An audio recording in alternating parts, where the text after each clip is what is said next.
C'est génial, clap. Bon, alors, aujourd'hui, on va parler du frelon européen. Merci pour les 400 000 abonnés, ça fait toujours plaisir, c'est très sympa. Alors moi, je ne suis pas vraiment fait les réseaux sociaux, tout ça, c'est pas mon truc en fait, vous l'avez bien compris. Moi, ce que j'aime, c'est que de pouvoir identifier les insectes, identifier les problèmes et aussi peut-être même identifier des non-problèmes, parce que ça arrive souvent. Là, c'était un problème, le monsieur va vous en parler. Hier soir, on dînait tranquillement, on était en vacances, et puis quand on a allumé la lumière, assez vite, on a eu 1, 2, 3 et puis une vingtaine de frelons, donc des frelons européens. On en a écrasé quelques-uns, mais assez pénibles parce que hyper attirés par la lumière et revenant assez régulièrement. Et le lendemain matin, on s'est mis à chercher un peu d'où ils venaient. On a une piscine, pareil, on avait quelques-uns autour de la piscine. Et puis en regardant, j'en ai suivi quelques-uns, j'ai vu qu'il y avait des arbres et donc en cherchant parmi les arbres, on a trouvé un nid en fait, de frelons à une vingtaine de mètres de hauteur. C'est exact. Alors le problème du frelon, on sait que c'est une espèce intéressante, on sait que c'est une espèce qui est très utile à la nature. Il écorche les vieux fruits pour que d'autres insectes puissent en profiter, qui seraient incapables de pouvoir percer l'écorce. Il va être un très bon prédateur des mouches, des moustiques, plutôt des mouches, des papillons aussi. Accessoirement, on va le retrouver un petit peu sur les ruches, mais il l'a toujours fait en fait, hein, c'est normal. Il prélève une abeille par rapport à son cousin, le frelon asiatique. La différence du frelon européen et du frelon asiatique, c'est qu'en fait, le frelon asiatique a 2 paires d'ailes décollées. Donc en fait, lui, il peut faire du surplace devant les ruches et il a bien compris qu'aller au supermarché, c'était vachement plus facile qu'aller courir à droite à gauche pour se nourrir. Le frelon européen, lui, n'a pas cette faculté. Il a bien 2 paires d'ailes, mais elles sont collées. Donc du coup, quand il fait du surplace, et voilà, il tombe. Donc voilà, c'est le désavantage du frelon européen. Il est très utile, mais il est vraiment nuisant quand vous avez une maison, comme vous allez le voir, qui est juste à côté. Là, le monsieur a un nid. Et en fouillant un peu avec mon formidable gyro, je remercie beaucoup d'ailleurs, voilà, c'est Beeper Road pour la petite histoire. Et en faisant le petit tour de l'Erial, qu'est-ce que j'ai fait? J'en ai trouvé un deuxième. Alors on s'est arrêté là parce que 3 après ça devient vraiment de la gourmandise. Je vais vous montrer. Donc là on va utiliser la perche, merci Buzzbuster. Et oui, je sais, des fois je fais un peu c'est du placement de produit mais utile. Donc à un moment il faut s'en rappeler. Vous allez voir, le nid il est là-haut et mon caméraman amateur va me suivre. On le fait tranquille, sans histoire, sans grimpette, sans cri, sans échelle, sans ce que vous voulez, quoi. Voilà, la méthode elle est très simple. Une bonbonne de produit, un aiguillon qu'on peut courber à façon. Les frelons sont en haut et moi je suis en bas, alors c'est vraiment super bien. Vous voyez, hop.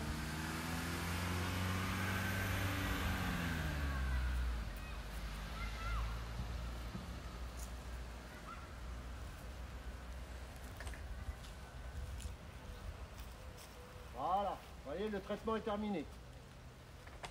Il n'y a pas besoin non plus d'y passer 3 ans.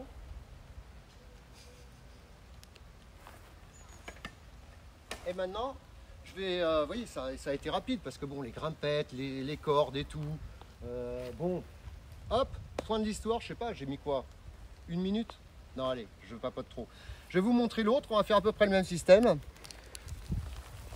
Alors maintenant par contre, si vous voulez que les vacances se passent bien, vous pensez ce que je vous ai dit. Vous voyez, le nid était là-haut, je vais vous le montrer. Il était que je le vois plus parce que je suis en contre-jour, il est par là. Voilà, je ne sais pas si vous le voyez un peu. On va peut-être le voir comme ça d'ailleurs. Voir surtout les insectes.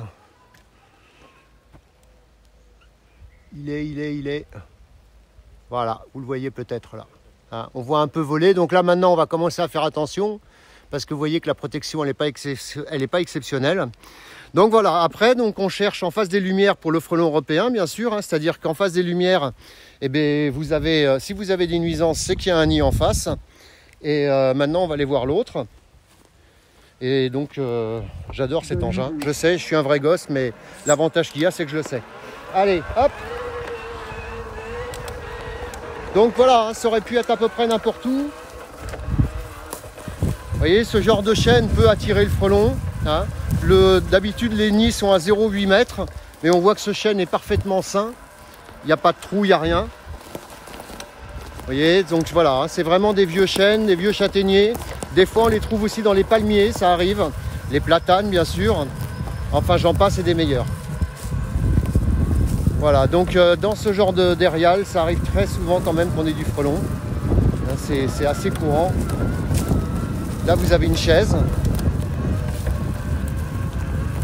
C'est la chaise sûrement d'un lutin. Tiens, regardez, vous voyez ce trou là-haut là. Ça aussi, ça aurait pu être du frelon, ça. Un nid à frelon. Vous voyez? Ça, c'est typique, ça. Un petit trou et hop, les frelons, ils se mettent dedans. Donc, je vous rappelle qu'on détruit le frelon européen exclusivement quand il est en face des lumières. Hein. Ça, c'est radical. En face des lumières, vous ne pourrez pas le garder, c'est trop dangereux. Ça, celui qui me dit blablabla, blablabla, moi je me fais moine, c'est clair que là, le nid, vous ne pouvez pas le garder, vous finirez par être piqué. Enfin, allez, maintenant je vais remettre un peu de produit dans la bobinette cendrée. Donc après, ce genre d'intervention, bon, c'est des interventions voilà, hein, qu'on est obligé de faire. À cette période de l'année, il y en a beaucoup. Et je ne sais pas si vous voyez un peu le terrain, mais bon, voilà, hein, ici, vous avez un très très beau lichen. Regardez. Superbe lichen. Qu'est-ce qu'on est bien dans les Landes. Bon, allez, hop, j'ai remis un peu de produit. Ah, là aussi, vous voyez, cette face du tronc là complètement cassée, là, ça aurait pu être potentiellement un nid à frelon. Mais bon, il s'est mis de l'autre côté. Allez, hop. Alors bien sûr, on se protège quand il y en a besoin. Hein. Après, faire du cinéma, c'est pas mon truc. Dit-il en faisant de la vidéo à tout va. Allez, hop. On va aller voir ça. Donc là, la caractéristique de ce nid-là, alors ça arrive hein, qu'il y ait deux nids l'un à côté de l'autre, c'est que là, on voit carrément, vous voyez on voit carrément comment on appelle ça, la cellulose, hein, c'est un truc blanc. Vous voyez ? Voilà, et puis bien sûr, on voit les allers-retours d'insectes. Hein. Voilà. Alors la moralité de cette histoire, c'est que quand vous avez du frelon comme ça qui vient vous embêter aux lumières, vous cherchez en face. C'est très important. Allez, je vais redonner à un de mes caméramans amateurs. On va se mettre un petit peu loin. Vous ne vous mettez pas en face parce que là, autrement, les vacances vont être gâchées. Et je ne connais pas votre assurance, mais c'est pas spécialement utile. Donc là, je ne me protège pas. Pourquoi? Parce que je ne vais pas les violenter.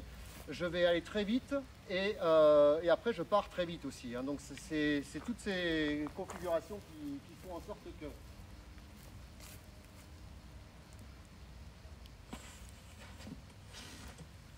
Le trou est en haut, on voit que la branche est en haut.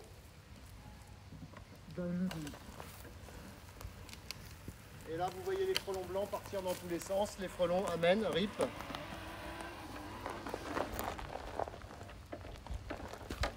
Merci, à bientôt.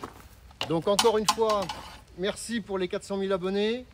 Merci à tous. J'essaye de faire des vidéos ludiques intéressantes. Ce que je suis en train de faire, il ne faut jamais le faire, c'est-à-dire tourner le nid à un frelon, c'est pas bon. À bientôt, la suite au prochain numéro. Ciao, ciao. Clic.